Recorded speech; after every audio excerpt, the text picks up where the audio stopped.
Good day everyone. My name is HONELYN PENTOJO presenter number 3 from Group 11. Our group is assigned to present about social system perspective in organization. And now I will begin to my assigned topic. First is about role.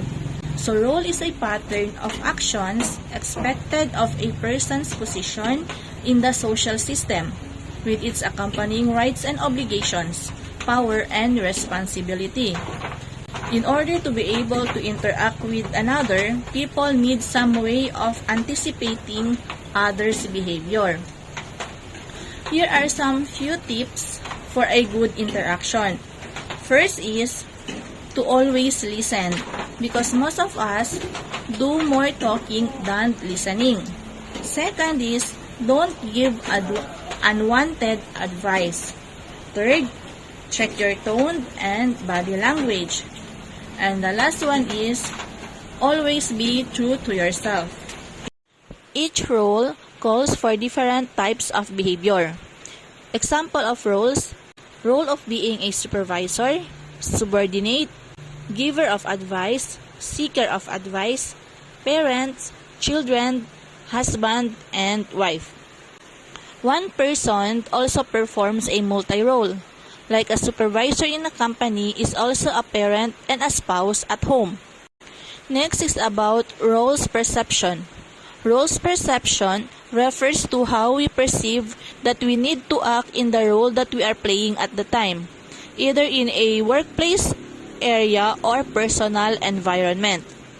For example, if you were a manager in the accounting and finance area, you might see the role of that manager as being conservative, considered, and analytical.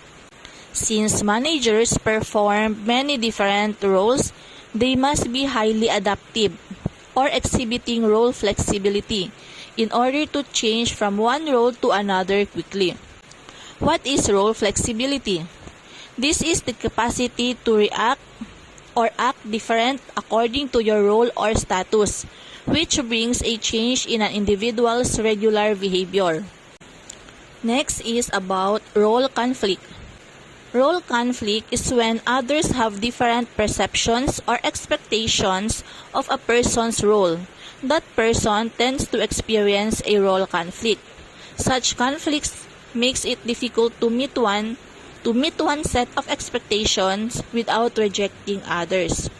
Role conflict happened because he or she did not able to meet the expectations of others towards him or her. When role conflicts occurs, these are expected to happen. First is work disruptions, decreased productivity, project failure, absenteeism, and emotional stress.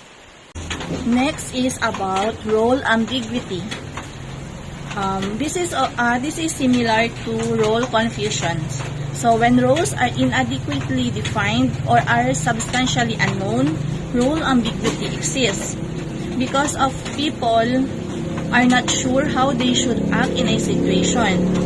This role ambiguity occurs when the information does not exist or if not properly communicated. When somebody is in the state of role ambiguity or role confusion, he or she may experience poor performance pressure, workload pressure, and unhealthy relationship with others. Next is about status. Status is the social rank of a person in a group.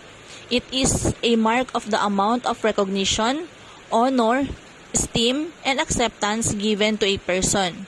Within the groups, differences in status apparently have been recognized ever since this civilization began.